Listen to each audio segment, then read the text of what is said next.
May the courage and stamina of the Lord uphold us all, heart dwellers. Well, after my prayer time, the Lord went right into the message. He said, as things begin to heat up in your country, I will be calling more and more souls into prayer. Yes, I have given some pleasant and hopeful things to do, but intercession right now is increasing in need. Those who oppose Trump have planned several assassination attempts, but I will foil them all if only you will pray and raise the standard of protection around him and his family. I do intend for him to take office. That is my intention. But for this to happen, you must all pray him in with fasts and offerings. His family as well must be protected, as many curses have been leveled against them.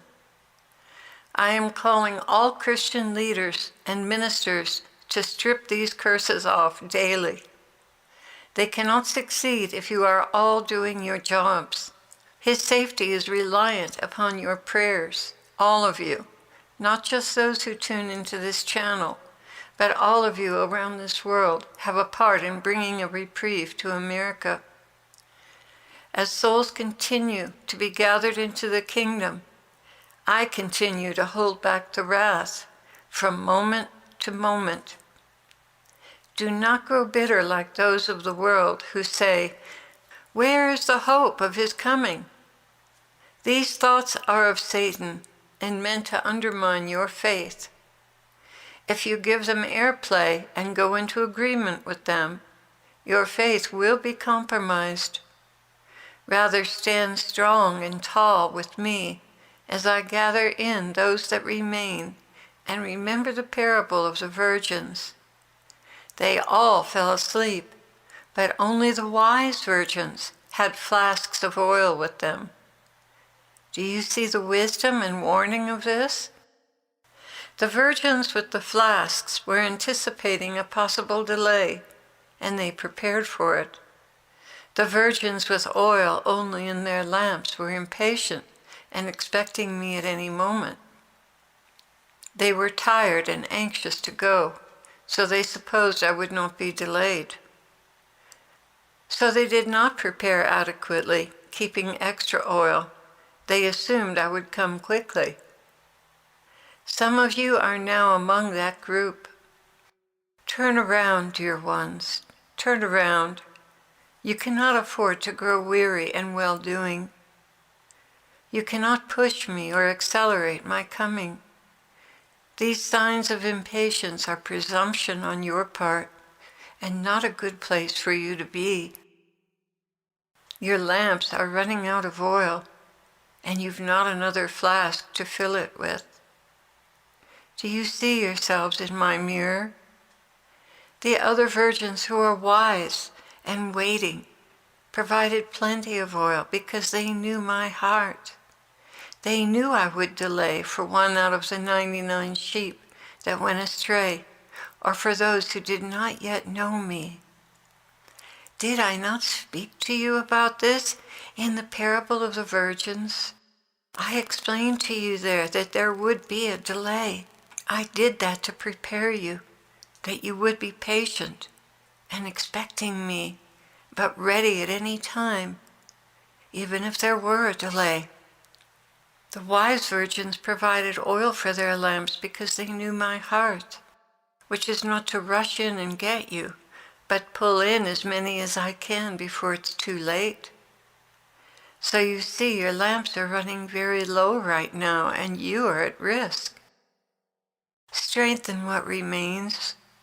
Support me in my mission of salvation, and do what's been asked of you. If you would pursue something that gives you a bit of joy, the pain of our separation would not be so very painful.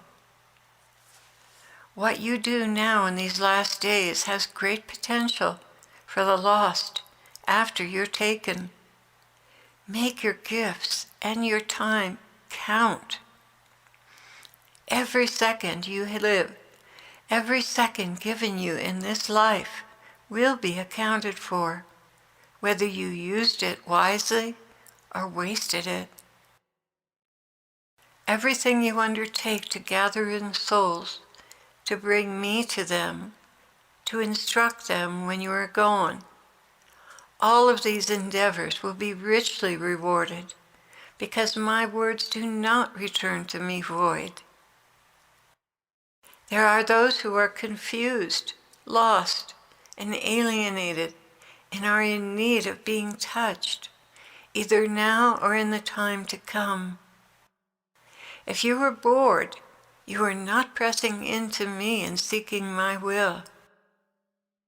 Your eyes are on yourself and not on the work that needs to be done for my kingdom. You are falling asleep and running out of oil. Wake up and listen to the cries of the lost that I hear from every corner of the world. What are you doing to help them? Your prayers and fast offerings are so very powerful.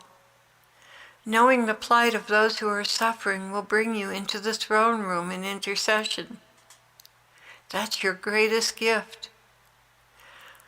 And as an aside on that, I think of Voice of the Martyrs and following their news about what's happening around the world. And that way you won't be contaminated by worldly news and happenings, but you'll get information on what's really important. The Lord continued, I am not saying these things to chastise, but to prepare that you may be fully prepared when the trumpet sounds. The rapture is not dependent on the election of any official. Understand, timing is not tied to politics. In my Father's eyes, it is the lost and the ratio of those coming into the kingdom to those living stubbornly and blindly in sin. Your government has planned a false flag event, but even that can be foiled. The great danger the enemy faces at this point is that the people have been educated about the betrayals of the ruling elite, and they are done with the pawns and the liars. They've been woken up by your prayers and stirred to the point where they're willing to do something. Generals and commanders dismissed from the armed services because they would not betray America have already gone into hiding and are preparing their next moves, depending on what happens to bring about martial law. I will tell you now, it is too late for Obama and the ruling elite. They've been discovered, and those who count in this nation are coming against them. They have lost the battle. The ones that are rising up need your prayers and protection. Pray, pray, pray for the safety of those who have the means to cut the grips off the devouring octopus of the one-world government. Pray, and I promise you, I will act. Lift up your cries for justice and the reversal of wickedness in your nation. Lift up your cries. Deliver us, Lord. Deliver us from evil, Lord. Deliver us. Now I am asking of you 3 things. Stir into flame your gifts and make them count hour by hour. Do not grow weary in well-doing, and pray protection over those rising up against the destruction of your nation. In all these things I am with you. I will prompt you to pray at different times. Be faithful. It is no longer hopeless for America. There is a turnaround coming.